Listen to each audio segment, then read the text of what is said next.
예수께서 성전에 들어가 가르치실세 대제사장들과 백성의 장로들이 나와 이르되 네가 무슨 권위로 이런 일을 하느냐 또 누가 이 권위를 주었느냐.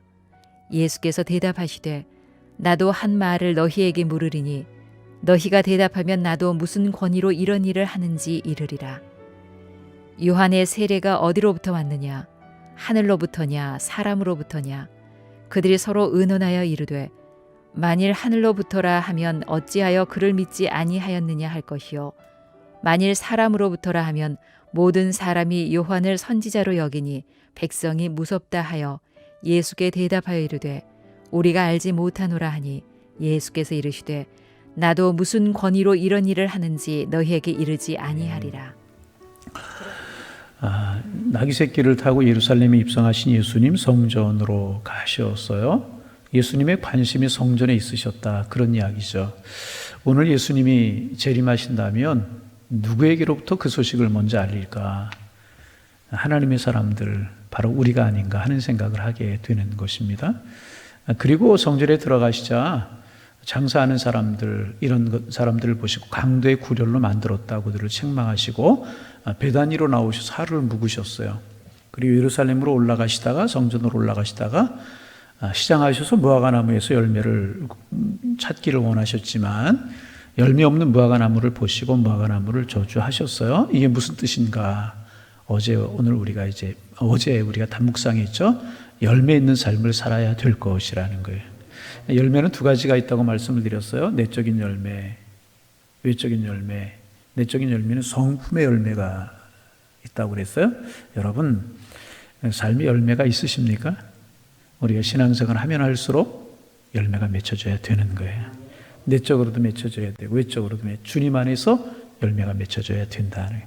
풍성한 열매가 맺어져서 하나님께도 기쁨이 되고 사람들에도 기쁨이 되는 이런 삶이 우리의 삶이 되시기를 소망합니다. 그리고 다시 이제 성전으로 들어가시는 거예요. 성전으로 들어가셔서 무리들을 이제 가르치셨어요. 어떤 말씀을 가르치셨다는 이야기는 없지만 예수님께서 가르친 내용이 하나님의 나라죠. 가르치셨어요.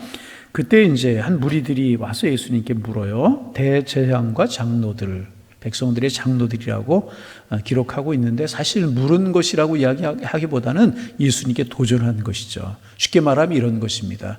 내가 그런 일을 하는데 성전을 정결케 하고 무화과나무도 저주하고 백성도 가르치고 이런 일을 하는데 도대체 누구에게 허락을 받고 이런 일을 하느냐. 그런 이야기죠. 성전에서 마음대로 내가 이런 일을 하는 이유가 무엇이냐? 또 내가 누구간데 세상을 시끄럽게 하느냐? 병을 고치고 이상한 교리를 가르치느냐? 그러면서 예수님께 도전을 한 것입니다. 그러면 또 이제 질문을 하기를 그런 권세가 너에게 있다면 그 권세를 누구에게로부터 받은 것이냐? 누가 너에게 그런 권세를 준 것이냐? 이런 질문을 종교 지도자들이 예수님께 한 것입니다. 여러분, 종교 지도자들이 예수님께 이런 질문을 한 의도가 있었습니다. 그것은 예수님의 권위를 인정하고 싶지 않았던 거예요. 좀 몰라서가 아니라 예수님의 권위를 인정하고 싶지 않아서 그랬던 것입니다. 여러분, 우리가 알아야 될 것이 있어요. 바른 권위는 인정돼야 됩니다. 쉽게 말씀드리면 가정에서는요, 부모님의 권위가 인정돼야 돼요. 가장의 권위가 있어야 돼요.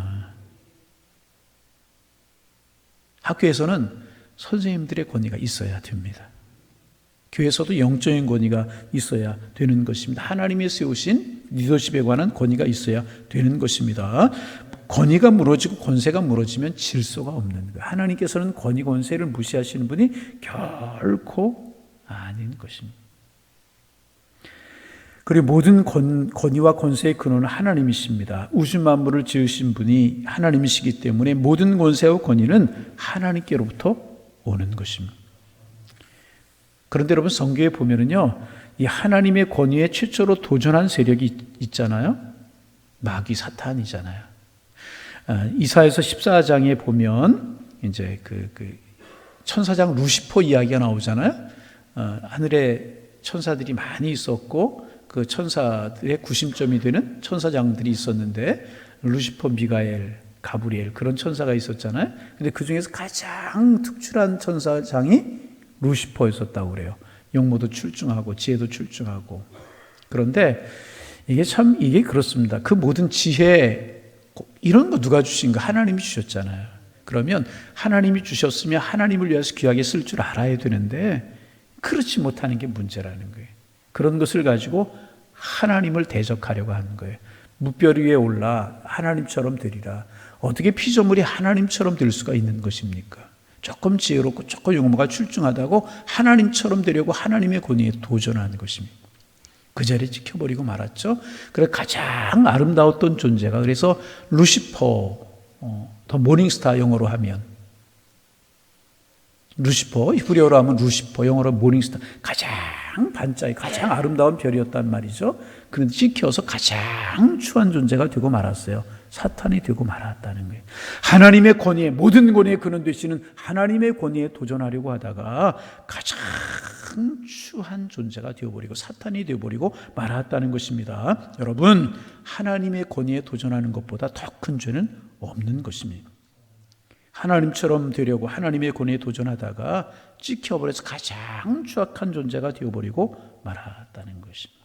여러분, 우리가 어떤 죄를 짓고 우리가 연약한 존재이기 때문에 이제 그 나쁜 일을 하고 도적질을 하고 사기를 치고 이런 일들이 있을 수가 있어요. 그런데 이런 것들은요, 현상적인 것에 불과한 것입니다. 가장 본질적인 죄는요, 거역하는 것에서부터 시작이 되는 것입니다. 여러분, 아담과 하와가 범죄한 이유가 뭐예요? 하나님의 명령을 거역하는 것부터 시작됐잖아요. 그런데 마귀의 달콤한 유혹이 무엇이었습니까? 눈이 밝아져서 하나님처럼 된다는 거예요. 하나님의 권위를 인정하지 않고 피조물이 하나님처럼 된다는 거예요. 사탄이 왜 사탄이 됐습니까? 거역하는 데서부터 시작이 되었잖아요. 그래서 여러분, 우리가 좀 중요하게 생각해야 될 것이 뭐냐 하면, 신앙생활하면서 뭔가 내 마음속에 분노하는 마음이 있고, 뭔가 반항적이고, 뭔가 자꾸 노하고, 뭔가 거역하고, 감정을 다스릴 수 없고, 이런 마음이 있다면 그것은요, 내 마음이 사탄의 영향권 아래에 있다는 사실을 알아야 될 것입니다. 그것이 아무리 정의라고 하는 이름으로 포장이 되었다고 해도 거역하고 비판적이고 부정적이고 파괴하는 영들은 절대로 하나님의 영일 수가 없는 것입니다. 왜냐하면 사탄의 본질이 거기에서 출발했기 때문에 그런 것입니다. 그래서 여러분, 혹시 내 안에 왠지 모르게 이렇게 항상 반항하는 마음이 있고, 아이들도 보면 그렇잖아요. 조금만 이래도 반항하고 거역하고 그런 아이들이 있고 순종적인 아이들이 있어요. 혹시 내 마음속에 늘 불만이 있고, 혹시 내 마음속에 늘 반항하는 마음이 있고, 늘 부정적으로 보이고 그런 것들이 있다면 하나님 앞에 기도하면서 고칠 수 있어야 되는 것입니다. 이런 본성이 근본적으로 바뀌어야 해요. 이건 사탄의 본성이에요. 부정적이고 반항하고, 옳고 그름을 따지기 전에 먼저 반항하고 먼저 부정적으로 보고 부정적 그런 마음이 있을 수 있다는 거죠. 그게 살아오면서 세파에 시달렸던 어쨌든 그럴 수 있다는 거죠. 사탄의 영향권 아래에 있는 것입니다. 늘 기도해서 이런 마음들을 예수님 닮아가고 성령의 열매가 맺히고 하나님의 은혜가 드러나는 그런 이런 본성이 근본적으로 바뀌어야 되는 것이, 그럼 그렇지 않으면 하나님의 은혜 안에 거하기가 힘든 거예요. 신앙생활하지만 은혜하고 거리가 먼 거예요. 하나님의 축복하고 거리가 먼 것이라는 것입니다. 그래서 여러분, 늘 혹시라도 우리의 마음속에 이런 마음이 있다면 늘 이런 성격, 이런 본성 새롭게 되기 위해서 기도하고 간구하고 그래야 될 것이라는 것입니다. 하나님의 영광스러운 권위 자체를 인정하고, 또 하나님께서 권위를 주신 리더십의 권위를 인정할 수 있어야 되는 것이라. 그럴 때 축복의 통로가 되고 은혜가 우리의 것이 될 수 있다는 것입니다. 여러분, 지금 종교 지도자들이 예수님께 누구의 권세로 이런 일을 하느냐, 누구에게로부터 온 권세냐라고 물은 이유가 있습니다. 그것은 예수님의 권위를 인정하고 싶지 않았던 거예요. 그리고 예수님의 이런 권위를 인정하면 상대적으로 자기들의 권위가 떨어지는 줄로 알았어요. 지금 종교 지도자들이 유대의 최고의 어떤 지도자들이었잖아요. 근데 예수님이 오셔서 하는 일을 보니까 이건 틀림없이 물은 이유가 뭐겠어요? 이건 특별한 권위다. 사람이 흉내내지 못할 권위다. 이런 것들을 알고 있었던 거예요. 그런데 인정하고 싶지가 않았던 거예요. 왜? 인정하면 자기들의 권위가 떨어지는 것 같아서. 여러분, 그런데 여러분 가만히 생각해 보세요. 예수님의 권위를 인정하면 자기들의 권위가 떨어지는 것입니까? 아니죠. 우리가 종종 착각하는 경우가 있어요. 그 사람의 권위를 인정하면 내 권위가 떨어지는 것처럼 생각이 됩니다. 아닙니다. 권위를 권위로 바르게 인정해 줘. 하나님이 세우신 권위를 인정해 줄 때 내 권세도 세워지게 되는 것이고요. 내가 축복이 되게 되는 것이라. 가정의 자녀가 아버지의 권위를 인정하면 자기의 권위가 떨어지는 거예요? 아니죠. 아버지의 권위를 인정해 드리면 오히려 자녀가 복이 되는 거예요. 모든 권세가. 이 종교 지도자들이 이것을 몰랐다는 것입니다. 예수님의 권세, 예수님의 권위 인정해 드리면 자기들이 축복의 통로가 된다는 사실을 몰랐다는 거예요. 그래서 여러분, 하나님의 권세, 하나님의 권위 인정하지 못했던 루시퍼가 타락해서 사탄이 되어버리고 말았죠. 하나님의 권세를 인정하지 않고 자기가 하나님처럼 되려고 했던 아담과 하와가 찍혔다고 말하면 좀 이상하지만 여러분, 죄인이 되어버리고 말았잖아요. 그래서 여러분, 권위는 인정되어야 될 거예요. 물론 권위의 근본 대신 하나님의 권위가 인정되어야 되고 예수님의 권위가 인정되어야 되지만 가족에서는 반복하지만 부모님의 권위, 학교에서는 선생님의 권위, 나라에서는 지도자들의 권위 인정될 수 있어요. 요즘 문제가 뭐예요? 권위 권세가 다 땅에 떨어졌다는 것이 문제예요. 하나님의 교회에서 하나님이 세우신 리더십의 권위가 인정이 될 수 있어야 될 것이라. 묻는 그들을 향하여서 나도 너희에게 물을 것이 있다. 예수님께서 너희에게 다시 질문하겠다 그 말입니다. 너희가 대답하면 나도 무슨 권세로 이런 일을 하는지 말하겠다. 그리고 말씀하셨어요. 조금 길지만 우리 천천히 한번 읽어볼까요? 25절부터 27절 천천히 한번 읽어봅니다. 25절부터 요한의 세례가 어디로부터 왔느냐? 하늘로부터 왔느냐? 사람으로부터 왔느냐? 그들이 서로 의논하여 이르되 만일 하늘로부터라 하면 어찌하여 그를 믿지 아니하였느냐 할 것이요 만일 사람으로부터라 하면 모든 사람이 요한을 선자로 여기니 백성이 무섭다 하여 예수께 대답하여 이르되 우리가 알지 못하노라 하니 예수께서 이르시되 나도 무슨 권위로 이런 일을 하는지 너에게 이르지 아니하리라. 예수님께서 이들의 마음을 잘 알고 계셨던 거죠. 그래서 물으셨어요. 요한이 그런 일을 행하는데 그 권위와 권세가 어디서부터 왔느냐? 하늘로부터 왔느냐? 사람으로부터 왔느냐? 요한이 이런 일을 하는 게 하늘로부터 온 권위로 한다는 사실을 이들이 알았다는 거예요. 그런데 그들이 그렇게 말하면 하늘로부터라면 왜 세례 요한 믿지 않느냐? 그렇게 할 것이고 사람부터 하면 요한이 하는 일을 보고 백성들이 따랐잖아요. 그러니까 요한의 권위를 인정하지 않으면 백성들로부터 그들이 인정받지 못하기 때문에 우리가 모른다, 알면서도 모른다 하는 것입니다. 그들의 마음을 알고 예수님께서 나도 너희에게 이르지 아니하리라 그렇게 말씀하셨어요. 예수님의 이 말씀이 한마디로 말하면 무엇입니까? 내가 가진 권세는 하나님께로부터 온 것이다. 그런 뜻을 가지고 계시는 것이라는 거예요. 그래서 여러분, 이제 예수님의 대답에서 모든 권세는 두 가지 권세가 있음을 말하고 계시는 거예요. 하나는 하늘로부터 오는 권세가 있는 것이고 또 하나는 사람으로부터 주어지는 권세가 있는 것입니다. 그리고 예수님이 가지시는 권세는요, 하늘로부터 온 권세라는 거예요. 여러분, 이제 마지막으로 하나 이제 우리가 묵상하고 말씀 마치려고 합니다. 오늘 새벽에 이렇게 이제 교회 오셨어요. 참 잘 오셨고요. 가끔 말씀을 드리지만 우리가 기도할 제목 중에 하나는 뭐냐 하면 이렇게 오늘 새벽에 나오셨는데 하나님께서 건강 주시고 하나님께서 좋은 상황 주시고 하나님께서 우리에게 믿음 주셔서 하나님 우리를 부르시는 그날까지 이렇게 새벽에 나와서 하나님 앞에 기도할 수 있으면 그게 얼마나 큰 복이겠습니까? 여러분, 건강이 좋지 못하면 나오고 싶어도 나오지 못하잖아요. 그렇잖아요. 또 건강이 있어도 상황이 나올 만한 상황이 안 돼요. 그러면 나오지 못하잖아요. 상황도 되고 건강도 되지만 믿음이 없으면 못 나오잖아요.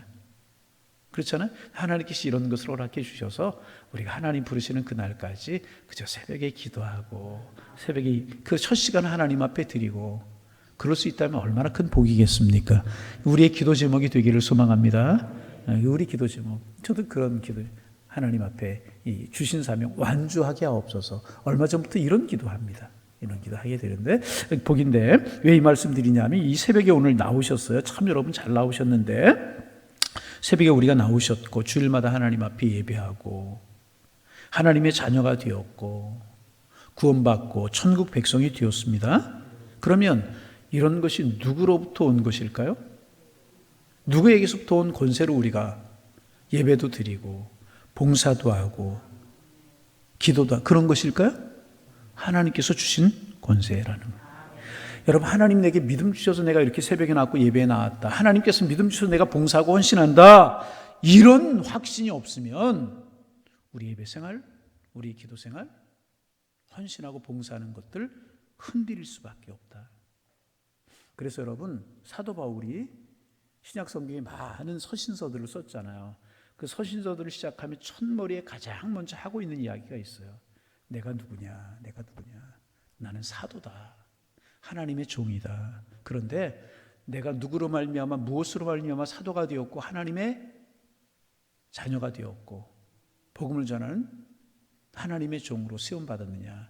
사람으로 본 것이 아니고 내가 스스로 종이 되는 것이 아니고 하나님 나를 세우셨다. 항상 그 고백을 합니다. 아무것도 아닌 것 같지만 이것이 여러분 얼마나 중요한 것인가 하면, 사도 바울이 복음을 전하다 감옥에 갇히고 매를 맞고 배척을 당하고 고난을 당하고 이런 일을 당하잖아요. 그런데 그런 일을 이겨낼 수 있었던 힘이 어디에서 왔느냐? 나는 하나님의 종이다. 나는 하나님이 세우신 사도다. 이런 확신이 있었기 때문에 이기고 그의 길을 걸어갈 수가 있었다. 오늘도 마찬가지예요. 나는 하나님이 부르신 하나님의 자녀다. 하나님의 자녀됨의 권세가 나에게 있다. 나를 세우신 것은 하나님이 세우셨다. 오늘 부르신 거 하나님이 부르셨고 내가 이 일을 하게 하신 거 하나님이 하시는 것이다. 이런 마음이 있는 것하고 없는 것하고는 큰 차이가 납니다. 여러분, 우리 하나님의 자녀됨의 권세 내가 가진 것이 아니고요, 하나님이 주신 거예요. 여러분, 하나님의 자녀됨의 권세와 바꿀 수 있는 것이 있습니까? 돈하고 비기겠습니까? 세상 명예와 비기겠습니까? 세상 학식과 비기겠습니까? 가장 큰 것이 하나님의 자녀됨의 권세인데 이건 누가 주셨어요? 하나님이 주셨잖아요. 그러면 하나님이 주신 그 권세를 가지고 내가 봉사하고 내가 헌신하고, 죄송합니다, 교회를 하다가 좀 인정해 주면 기뻐하고 인정해 주지 않는 것 같으면 막 봉사 자체가 흔들리고 그래요. 하나님 주신 권세로 내가 예배하고 봉사한다면 흔들릴 수 없잖아요. 인정해 주든 인정해 주지 않든. 그렇잖아요. 여러분, 우리는 하나님이 주신 하나님의 자녀임의 권세가 있는 사람들입니다. 내가 예배하고 내가 봉사하는 것은요, 하나님의 은혜로 하는 것입니다. 이런 자부심을 우리가 가져야 해요. 하나님 주신 리더십에 관한 권위 권세는 인정해야 되지만 우리에게도, 여러분, 우리가 아무것도 아닌 존재가 아니에요. 천사도 불허할 만한 하나님의 자녀들이란 말이죠. 얼마나 우리의 권세됨이 큰 것인지. 이 권세를 가지고 당당하게 세상도 이기고 사탄의 권세도 이기고, 또 이 권세를 가지고 하나님 예배하고 기도하고 헌신하고 봉사하고 이러면서 우리의 믿음의 길을 걸어가면 하나님 우리를 책임지시고요, 우리의 모습을 보시고 기뻐하실 것이라. 그래서 걸어가는 우리의 삶이 주와 동행하며 주신 축복 속에 당당하게 세상을 살아갈 수 있는 하나님의 사람들 되실 수 있기를 주님의 이름으로 축원합니다. 축원합니다. 하나님, 새날 주셔서 감사합니다. 건강 주시고 믿음 주시고 좋은 여건 주셔서 주님 앞에 나와 예배하며 기도함으로 한 날을 시작합니다. 주님과 함께 시작하기에 오늘도 기도합니다. 오늘도 복된 날, 아름다운 날, 감사의 날, 기쁨의 날, 무엇보다 주님이 주신 평안함으로 가득 찬 날 되게 도와주셔서 삶의 어려운 환경들을 이기고 사탄의 권세를 이기며 세상의 도전을 이기며 살아가는 축복의 날이 될 수 있도록 인도하여 주옵소서. 가족들을 축복하게 하시고 만나는 사람들을 축복하게 하시며 하나님 되어지는 일들을 보며 축복하는 삶을 살게 하셔서 복의 근원으로 삼으신 주님의 뜻을 이루며 살아가는 저희가 되게 하여 주옵소서. 하나님, 종교 지도자들 예수님께서 행하시는 모습을 보고 틀림없이 하늘로부터 온 권세라고 하는 사실 알았지만 인정하기 싫어서 누구로부터 권세를 받고 이런 일을 하느냐 물었고, 그들의 마음속에 불신과 그들의 마음속에 교만이 있었는데, 그래서 예수님의 권세를 인정하고 싶지 않았는데, 주님 간절한 마음으로 기도합니다. 우리 늘 겸손하고 늘 순종한 마음 갖게 하시고 늘 순전한 마음 가질 수 있도록 도와주셔서 영적인 리더십도 인정하고 영적인 권위도 인정하게 하시며 서로 세울 수 있도록 주님 축복하여 주옵소서. 뿐만 아니라 우리에게 하나님이신 하나님의 자녀됨의 권세가 있고 하나님의 자녀됨의 권세를 가지고 예배하며 기도하고 봉사하고 헌신한다라고 하는 자부심과 소명감이 있게 하셔서 사도 바울처럼 달려갈 길을 달려가며 당당히 우리의 일을 행하며 열매 맺는 삶을 살아가는 저희가 되도록 도와주옵소서. 세상의 명예와 권세, 지식과 학식, 물질이 하나님의 자녀됨의 권세보다 크겠습니까? 우리는 하나님의 자녀됨의 권세를 가진 존귀한 존재라고 하는 자부심 오늘도 잃지 않도록 도와주셔서 당당하게 주님과 동행하며 세상을 이기며 열매 맺으며 살아가는 저희들 될 수 있도록 인도하여 주옵소서. 하나님 간절한 마음으로 기도합니다. 교회는 교회됨의 권세를 갖게 하시고 하나님 부모님들은 부모됨의 권위를 갖게 도와주시며 하나님이 세우신 리더십이 인정될 수 있도록 인도하여 주셔서 하나님이 세우신 아름다운 질서가 이 땅 위에 교회 위에 가정 위에 이루어지게 하셔서 하나님의 축복 드러날 수 있도록 인도하여 주옵소서. 오늘 수요일입니다. 하나님 휴일이지만 가족들과 함께 시간을 지내면서 다시금 가족들의 사랑을 확인하게 하시고 가족들 축복하게 하시고 복 있는 시간들 지낼 수 있는 오늘 한 날이 될 수 있도록 인도하여 주옵소서. 하나님 아버지 수요일입니다. 하나님 앞에 또 모여 예배하는 날인데 하나님 참으로 우리 교회가 모이기를 힘쓰게 하시고 예배하는 일, 기도하는 일에 최선을 다할 수 있는 우리 교회가 되게 도와주셔서 하나님 앞에 기쁨되고 한번 쓰임받고 버림받는 교회가 아니라 주님 오시는 그날까지 영원히 쓰임받고 영원히 하나님 앞에 기쁨이 되는 그런 교회가 되도록 도와주옵소서. 교회는 건물이 아니라 성도들의 모임인데 성도들 한 사람 한 사람이 하나님 앞에 거룩한 성전으로 서게 하셔서 우리 교회가 거룩한 성전이요 쓰임받는 성전이요 세상의 빛과 소금이 되는 교회로 설 수 있도록 주께서 인도하여 주옵소서. 기도 제목 가지고 이 새벽 주님 앞에 엎드립니다. 하나님 기도 제목 생각나고 우리의 기도에 힘이 있게 하시고 성령이 우리 함께하는 은혜로운 시간 되게 하여 주옵소서. 예수님의 이름으로 기도하옵나이다. 아멘.